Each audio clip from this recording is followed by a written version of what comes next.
I knew I was screwed the second he called me sport. We were 42 minutes into the Q3 performance review when Bryce, our new regional manager with the charisma of a used car salesman and about half the ethics, paused his slideshow, tapped his laptop like he was summoning something evil, and said, "Let's address the elephant in the room, shall we?" I was the elephant, apparently. The conference room was packed with 26 people, including HR, the CFO, 2 interns who still thought free pizza was a legitimate job perk, and most of the board dialing in from their corner offices with those fancy light fixtures that cost more than my truck. Bryce cleared his throat with all the fake sincerity of a politician at a town hall. "Warren," he said, oozing that performative regret like syrup on burnt toast. "After a thorough evaluation, we've decided your position is being eliminated.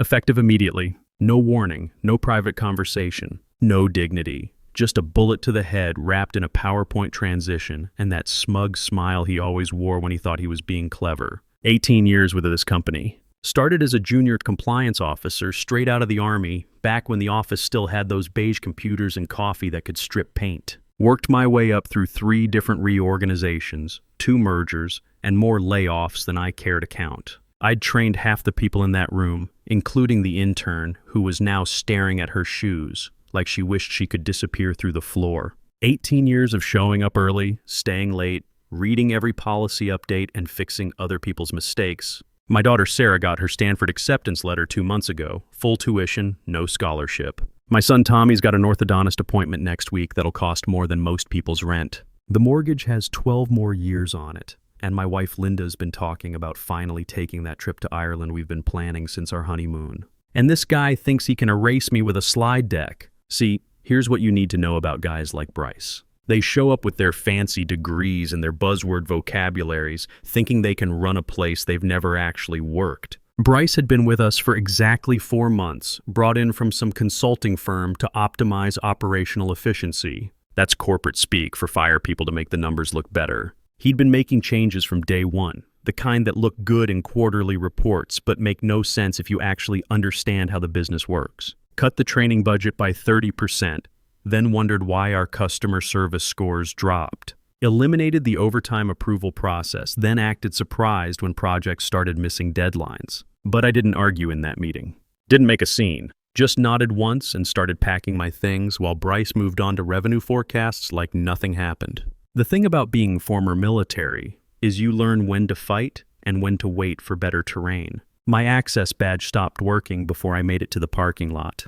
18 years, and I left with a cardboard box of personal items and whatever was left of my pride. That drive home was the longest 23 minutes of my life. Not because I was devastated, but because I was thinking, really thinking, about Bryce's presentation, about the timing, about the way he'd staged the whole thing like some kind of corporate theater. Linda was in the kitchen when I walked in with my box. She took one look at my face and set down her coffee cup.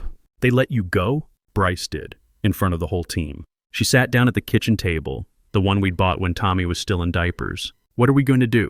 That's when I should have been panicking. Should have been updating my resume, calling headhunters, figuring out how to stretch our savings until I found something else.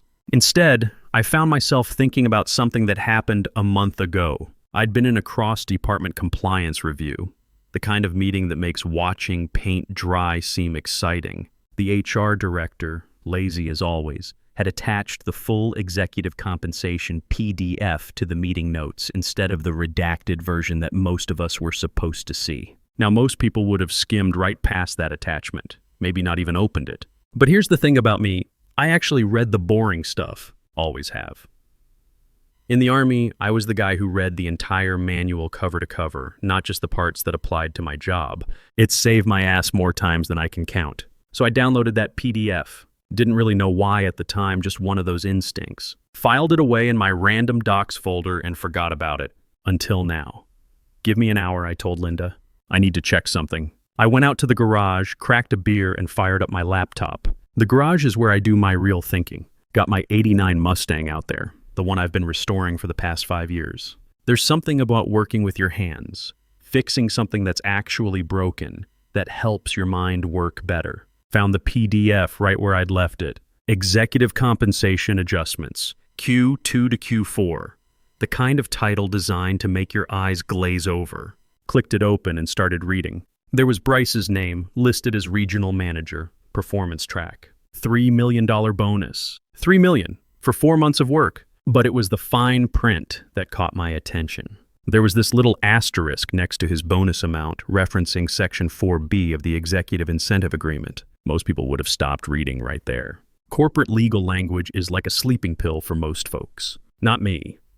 That asterisk led to a clause about bonus eligibility being contingent on adherence to internal compliance procedures as defined by quarterly performance review policies and employee separation guidelines. I sat back in my chair and took a long sip of beer. That clause wasn't decoration. It was a loaded gun, and I had a feeling Bryce had just pulled the trigger on himself. I needed to find our current employee handbook, the real one, not the summary sheet they give to new hires. After 18 years, I knew where all the bodies were buried in our policy documents. Found it buried in our shared drive under legacy compliance documentation. Most people never look there because it's mind-numbing stuff, page after page of procedures and protocols written by lawyers who charge by the word. But I'd helped update some of these policies back when I was on the compliance committee, before Bryce arrived and decided committees were inefficient. Section 4B was right where I remembered it, tucked away in subsection 12 of the Employee Separation Guidelines. Let me give you the basic translation.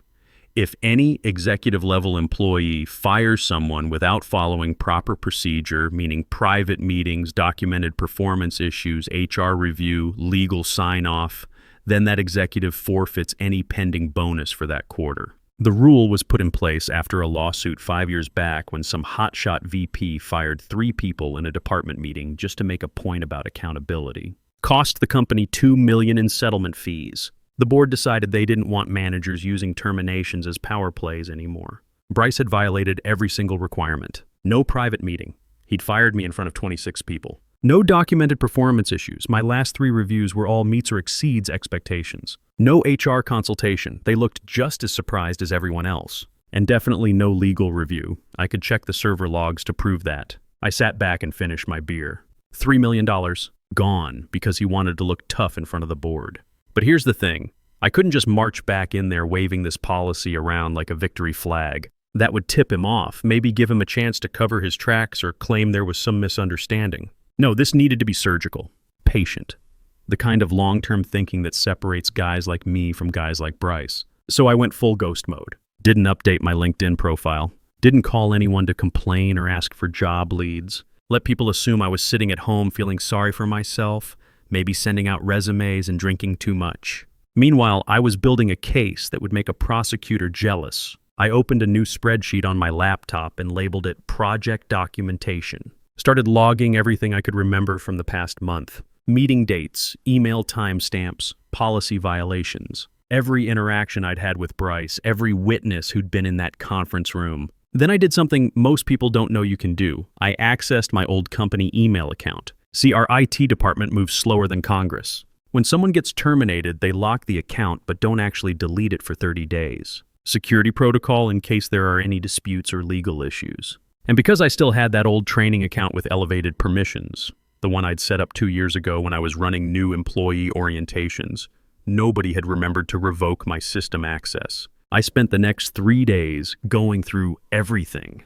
Email chains, meeting invites, calendar appointments. Found a message Bryce had sent to legal 2 weeks before he fired me, asking them to circle back after the Q3 meeting about my advisory status. That email was pure gold. It proved premeditation. He'd planned the whole public execution, probably thought it would make him look decisive to the board members dialing in from their corner offices. But the real smoking gun came when I dug into his other recent activities. Turns out I wasn't his first victim. 3 weeks before my termination, he'd fired Janet from accounting, also in a public meeting. Same pattern. No documentation, no HR consultation, just corporate theater designed to show everyone who was boss. Janet had been with us for 12 years. Single mom, 2 kids, mortgage payment that depended on her keeping that job.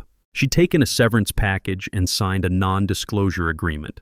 Probably too scared to fight back against a guy with a fancy title and a legal department behind him. But here's what Bryce didn't know. Janet and I had worked together on the quarterly audit process for 6 years. I knew she was good at her job, knew she'd never done anything that warranted termination. Her firing was just as bogus as mine, and it created a pattern. I kept digging. Found more policy violations, more procedural shortcuts Bryce had taken in his 4 months with us. The guy had been cutting corners and breaking rules since day one, probably thinking he was too important for anyone to call him on it. By the end of the week, I had a file that would make any compliance officer proud. Timeline of violations, witness lists, policy references, server logs showing he'd never consulted with legal or HR before any of his termination decisions. But I still couldn't just dump this on someone's desk.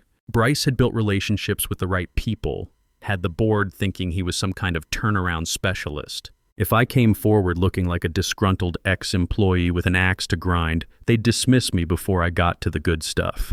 I needed a different approach, something subtle. That's when I remembered that technically I was still in the system. Our paperwork moved so slowly that my termination wouldn't be processed through payroll for another week. My benefits were still active. My computer login still worked through that old training account, which meant I could still send internal memos. I started with something innocent. Q3. Compliance review. Employee separation protocol updates. The kind of subject line that makes people's eyes glaze over before they even open the message. Sent it to the usual distribution list: HR, legal, department heads, and a few board members who'd signed up for policy notifications. The memo itself was a masterpiece of bureaucratic camouflage. Thanked everyone for their attention to compliance matters during the recent organizational changes. Gently reminded recipients about the importance of following established protocols, especially regarding Section 4B and its impact on executive compensation structures. Attach the relevant policy documents, including a helpful summary of recent advisory situations that might benefit from additional review. I signed it Warren Douglas, Compliance Liaison, Transitional. Vague enough that people would assume it was some kind of handover responsibility. Nobody questioned it. Why would they? It looked like standard corporate busywork from a guy trying to be helpful during his exit process. But I made sure to include just enough breadcrumbs to get the right people thinking about the right questions. Over the next 2 weeks, I sent out 3 more compliance update memos, each one more specific than the last, each one designed to get people asking the right questions without making it obvious where those questions were coming from. The second memo focused on recent organizational transitions and included a helpful flowchart showing proper termination procedures. Attached a few case studies of policy violations and their associated compensation impacts. Nothing dramatic, just boring corporate documentation that happened to highlight exactly what Bryce had done wrong. The third memo was my favorite, titled Q3 Executive Performance Review, Bonus Eligibility Verification Checklist. Send it directly to the CFO's office with a note saying I was wrapping up outstanding compliance items before my departure date. That checklist was a thing of beauty. 27 different criteria that executives needed to meet for bonus qualification. Bryce had failed at least 8 of them, but I made sure to highlight just the obvious ones. Items like all employee separations conducted per Section 4B protocol and legal review completed for involuntary terminations. Meanwhile, Bryce was still strutting around the office like he'd invented leadership. Posted on Slack about embracing change and elevating performance standards. Started calling himself a culture architect in meetings. Even had business cards printed with his new title, Regional Manager, Strategic Optimization. The guy was so busy celebrating his own brilliance that he never noticed the trap closing around him. But I needed more than memos. I needed someone on the inside, someone who could make sure my documentation reached the right people at the right time. That's where Trevor came in. Trevor Hoffman and I had been grabbing beers at Murphy's Tavern every couple weeks for the past 3 years. He was a good guy, smart lawyer who specialized in employment disputes. We'd met at a company Christmas party back when those were still a thing, bonded over our shared frustration with corporate bureaucracy and our love of vintage Mustangs. I called him on a Sunday night, asked if he had time for a beer and some legal advice. Warren, tell me this is either about suing someone or finally selling that Mustang you keep talking about restoring. Option 1, and I've got documentation. We met at Murphy's the next evening. I brought a USB drive and a folder full of printed emails. Trevor ordered his usual Guinness, no food, and listened while I walked him through the entire story. When I showed him Bryce's bonus agreement with that Section 4B clause highlighted, he stopped me mid-sentence and pulled out a yellow legal pad. That clause isn't decoration, Warren. It's contractual language with real teeth. If what you're telling me is accurate, and it sure looks like it is, he triggered the violation himself. Trevor flipped through the evidence for 20 minutes. Email timestamps, policy documents, witness lists, server logs showing no legal consultation before any of Bryce's termination decisions. The fact that he tried to cover his tracks after the fact, Trevor said, pointing to one of Bryce's revised memos. That's not just sloppy. That's potentially fraudulent, depending on who reviewed it and when. I could feel something loosening in my chest. Not relief exactly, but the quiet satisfaction of knowing your plan is going to work. You think we have enough? I asked. Trevor raised his eyebrows. Warren, this isn't just enough. This is surgical. You didn't just catch him breaking rules. You've got a paper trail that leads directly to his bonus clause, created mostly with his own signatures and timestamps. We spent the next hour crafting what Trevor called a legal advisory memorandum. Not a lawsuit threat, not a formal complaint, just a polite professional notice outlining potential compliance issues and their associated impacts on executive compensation. The letter itself was a masterpiece of legal diplomacy. As part of ongoing internal compliance assessments, please note that under Section 4B of the Executive Incentive Agreement, actions outside defined termination protocol may impact eligibility for incentive payouts. This includes immediate separations conducted outside approved HR processes without documented review. Trevor would file it as part of the quarterly legal governance brief, scheduled to be distributed to the board 24 hours before their monthly meeting. Standard procedure that nobody would question. The beauty of this approach, Trevor explained, is that you're not accusing anyone of anything. You're just providing information. Let them draw their own conclusions. While we were finalizing our strategy, Bryce was busy digging his hole deeper. Word around the office was that he'd been bragging to anyone who'd listen about his performance-based restructuring initiatives. Told the board he'd eliminated redundant positions and optimized operational efficiency. Even started bringing donuts to morning meetings like he was some kind of benevolent leader who cared about employee morale. The same guy who'd fired 2 people in public meetings was now trying to play the role of workplace hero. But the best part was when he attempted to cover his tracks. 3 weeks after my termination, he uploaded revised documentation to the HR system. New files that tried to backdate performance reviews and create paper trails that hadn't existed before. The problem was, everything in our system gets time-stamped. I could see exactly when each document was created, who modified it, and what changes were made. His Warren Douglas performance concerns file was dated 2 days after he fired me. His employee separation justification memo had metadata showing it was created the week after our third quarter meeting. It was like watching someone try to forge their alibi while the security cameras were still recording. I downloaded copies of everything. The original files and Bryce's amateur hour cover-up attempts. Added them to my growing collection of evidence. The quarterly board meeting was scheduled for the following Thursday. That's where Bryce would make his formal request for bonus approval, probably already planning how to spend that $3 million. And that's where Trevor and I would serve him his own policies, perfectly documented and legally airtight. I spent the weekend before the meeting in my garage, working on the Mustang's transmission. There's something therapeutic about taking apart an engine and putting it back together correctly. Every bolt has its place. Every part serves a purpose. And when you follow the manual exactly, everything works the way it's supposed to. Kind of like corporate policy when you actually bother to read it. Thursday morning arrived with the kind of clear sky that makes everything feel possible. I got up early, made coffee, and sat in my garage looking at the Mustang. Every part was finally where it belonged. Engine purring, transmission smooth, electrical system running clean. 18 months of patient work, following the manual exactly, and now it ran better than the day it rolled off the assembly line. Kind of like what was about to happen in that boardroom. Trevor had filed the legal advisory memo exactly as planned, page 7 of the quarterly governance brief distributed to all board members the night before. Standard procedure that wouldn't raise any red flags, just routine legal housekeeping that most executives would skim right past.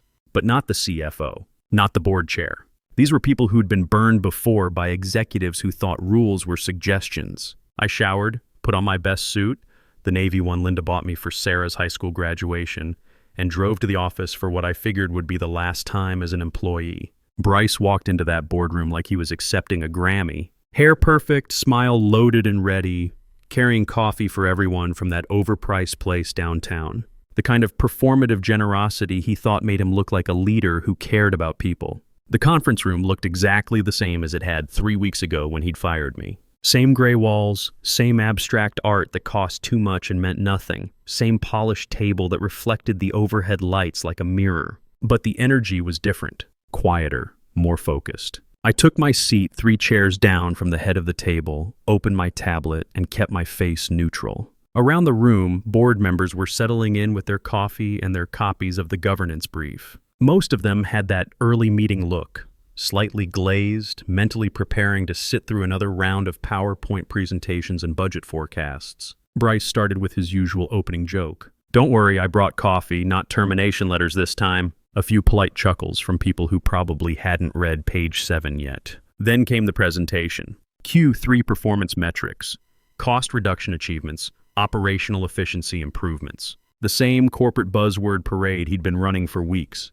Strategic realignment, talent optimization, cultural transformation. All of it backed up with charts and graphs that looked impressive if you didn't dig too deep into the numbers. "I want to thank the board for trusting me with these necessary changes," he said, clicking to a slide titled Leadership Impact Assessment. "I know some of the transitions were difficult, but I believe the results speak for themselves." He spent 10 minutes walking through his accomplishments. Reduced payroll by 15%, streamlined decision-making processes, eliminated redundant positions. All true, if you didn't count the fact that he'd fired good people without following proper procedure and was now trying to take credit for the cost savings. "Which brings me to the compensation discussion," Bryce continued, his smile getting a little wider. "I believe the performance metrics support the bonus structure we agreed on when I joined the company." That's when I noticed the CFO checking his copy of the governance brief. Page 1, page 2, flipping ahead to find something specific. His pen stopped moving when he hit page 7.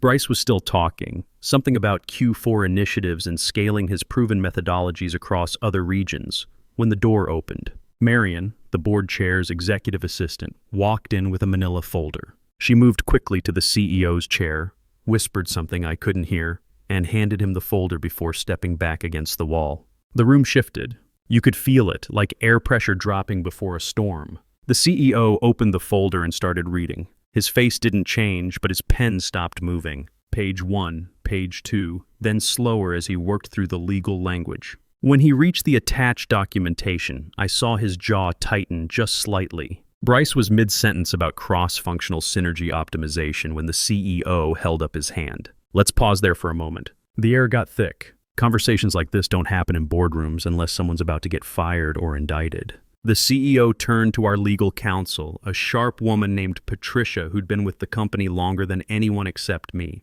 "This advisory memo, was this part of the standard governance review?"